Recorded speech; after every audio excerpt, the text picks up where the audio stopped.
बाक्सानि सालबारि फरायसालिमायाव नैथि बिटिआर गोजोन गोरोबथा सान फालिदों। दिनै 27 जानुवारि बिटिआर गोजोन गोरोबथा सान। बाक्सा जिल्लानि सालबारि महकुमानि बेन्दोंआव थानाय सालबारि महकुमानि सालबारि फरायसालिमायाव बिटिआरनि गुबुन गुबुन ओनसोलफोराव फालिनाय बायदि बिटिआर गोजोन गोरोबथा सान फालिदों। बिटिआर गोजोन गोरोबथा सान फालिनायजों लोब्बा लाखिनानै बिटिआर सरकारनि बिथोन बायदियै भारतनि हारिमायारि फिल्फेराखौ बिरहोयो, लोगोसे गोजोननि थाखाय फारौ जरासे हगारनानै होयो। बे हाबाफारिखौ मावफुङो सालबारि फरायसालिमानि गोरायुं डक्टर जगत चन्द्र बसुमतारी आरो लेङाइ गोरायुं डक्टर दुलेन बसुमतारी बिथांमोनहा। बिटिआर गोजोन गोरोबथा सान फालिनायजों लोब्बा लाखिनानै सालबारि फरायसालिमानि फोरोंगुरु आरो फरायसाफोरनि गेजेराव बिटिआर गोरोबथानि सोमोन्दै सावरायमेलबो लानाय जादों। दानिया फैदो सालबारि फरायसालिमानि गोरायुं डक्टर जगत चन्द्र बसुमतारी बिथाङा खौरांनि गेजेरजों मा फोरमायखो आबुङै मोनथिनानै लानि। बरपेटा रडनिफ्राय अनजय बसुमतारीनि खौरां। बे गोथार सानाव जों सालबारि फरायसालिमाया बिटिआर एग्रिमेन्ट बे पिस एग्रिमेन्टनि सायाव मोनसे सावरायमेल लानाय जादों। सावरायमेलनि गिबियावनो जों बिटिआर गभर्नमेन्टनि बिथोन बायदियै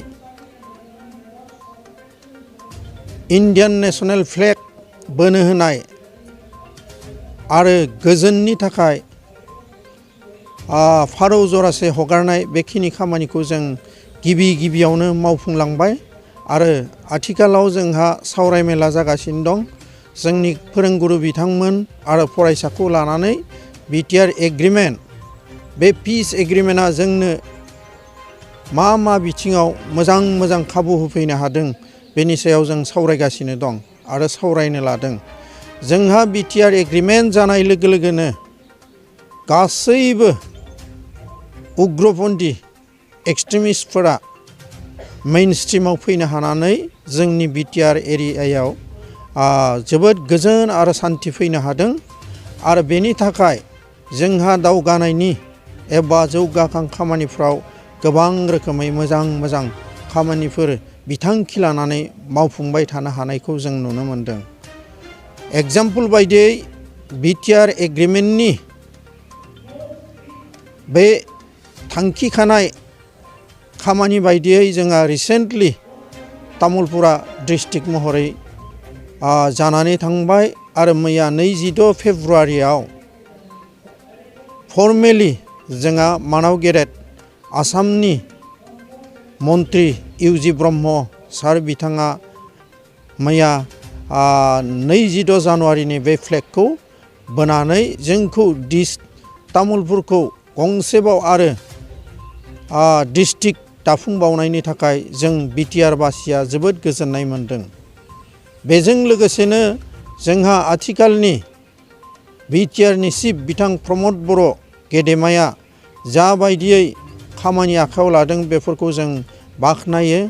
जोंनि सोलोंथाइनि बेलायाव जेरैबायदि जौगाखांनाय गावनो बिफानखौ लानानै मोनफा जेरैबायदि खामानिफोरखौ मावफुंबाय दं आरो बेफोरबायदि मावफुंलांनायाव जोबोद मोजांनिफ्राय मोजां जाफुंहोनो हागोन होननानै जों मिजिंथिदों आरो बेफोरबायदिनो शिक्षानि परिबेसजों जोंनि बे गोग्लैसोना थानाय बिटिआर एरियानि गासै फरायसा बिथांमोना मोनसे मोजां सुबुरन सोलोंथाइ लानो हागोन आरो गावबा गावनि इयुन जोलैखौ दाफुंनो हागोन होननानै जों मिजिंथियो। बेजों लोगोसेनो जोंहा बिटिआर एग्रिमेन्टआव गैयामोनब्लाबो सालबारि कलेजआ साइन्स स्ट्रिम थिसननायनि थाखाय जों आसामनि गिबि मन्त्रि बिथां डक्टर हिमन्त बिश्व शर्माखौ जोङो गोजोननाय फोरमायहरदों। बिथाङा जि खामानि आखायाव लादों जोंनो साइन्स स्ट्रिम होनाय, भबानिपुर आन्चलिक कलेजाव साइन्स थिसननाय, बिबि किसान कलेजाव साइन्स स्ट्रिम थिसननाय, बेफोरबायदिनो गुबुन कलेजफ्राव साइन्स कमार्स आर्ट्स थिसननाय बेफोरो जोंनि फरायसाफोरखौ इयुन जोलैफोरखौ गोबां रोखोमै दावगानायाव मोनसे थुलुंगा होदों आरो मोजां खामानि जादों। बेनि थाखाय जों गोजोनदों आरो बिथाङा बुंनाय बायदियै नैबे फैगौ एप्रिल दाननिफ्रायनो गोदान एकाडेमिक सेसन थिसननाय लोगो लोगोनो जोंनि साइन्स स्ट्रिमा जागोन होननानै बुंनायाव जोङो कलेज न'खरनि जानानै बिथांखौ गोजोननाय आरो धन्यबाद बावहरदों आरो बेखौ मावफुंनो थाखाय सरकारा निस्सय मोजां रोखोमै पदक्षेप लागोन स्टेप लागोन आरो जोंनि फरायसाफ्रा गोजान गोजानाव थांनानै फरायहैनायनि सुबिदा गैया नालाय बेफोर सुबिदाखौ जों सालबारि ओनसोलाव सालबारियाव थानानैनो बेखिनिखौ मावफुंनो हागोन बेखिनिखौ मिजिंथिदों। बेजों लोगोसे जोंहा क्लासरुमनि अभाब बेनि थाखाय हयथ' बिथांमोन सरकारा निस्सय सिन्था खालामदों आरो बेखौ लुफुंनानै होनो थाखायबो जों बिथांमोननि सेराव आर'ज गाबहरनाय जाबाय। लोगोसे जोंहा बे बिथिङावनो आसाम आयेन आफादनि बुंथिगिरि बिथां बिस्वजित दैमारिया गोबां रोखोमै हेफाजाब होदों। बिथाङा जोंखौ जौगालांनायनि बेलायाव आवगायावहायनो जेरैबायदि बिथोन आरो सुबुरुन होबोबाय थादों बेफोरबायदि निस्सय सुबुरुन होलांगोन। लोगोसे पनितर तालुकदार जोंनि 41 नं भबानिपुर समस्तिनि बिथाङाबो गोबां जौगानायनि बेलायाव जोंजों सावरायबाय दं खामानि लादों। बेनि थाखाय जों बिथांखौबो गोजोननाय आरो साबायखर बावहरदों। लोगोसे जोंहा नांथाबफाबाय दंबावो जोंजोंनो जोंनि जायगा जौगानायनि थाखाय TCLCCनि चेयारमेन बिथां बिन'द मसाहारिया बे बिथां बिन'द मसाहारिखौबो जों साबायखर बावदों। VCDCनि चेयारमेन बिसेसकय सालबारि VCDCनि चेयारमेन बिमल बसुमतारी बिथाङाबो जोंजों जोंनि गेजेराव थाफानानै रायजोनि सुखु दुखुखौ बुजिनो हानानै ओनसोलखौ जौगानायाव गोबां रोखोमनि स्टेप लादों।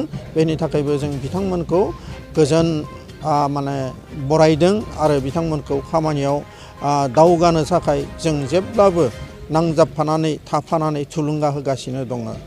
गोजोन्थों।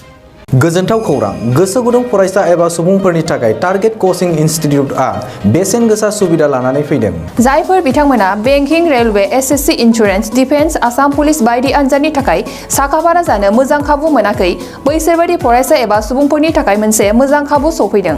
बरपेटा रोड विशाल मेगा मार्टनि साखाथियाव थानाय आमतलाव बे टारगेट कचिं इनस्टिट्यूटखौ खुलिनाय जादों। आथिखालनि साख्रि मोनै आरो बेकार जेंनाखौ नोजोर होनानै बे टारगेट कचिं इनस्टिट्यूटआ सोलोंसाफोरखौ गोबां गियान होनो थाखाय राहा लादों। बे टारगेट कचिं इनस्टिट्यूटआव सोलोंथाइ होनो लानाय आयदाफोरा जाबाय banking railway SSC insurance defence आरो आसाम पुलिस।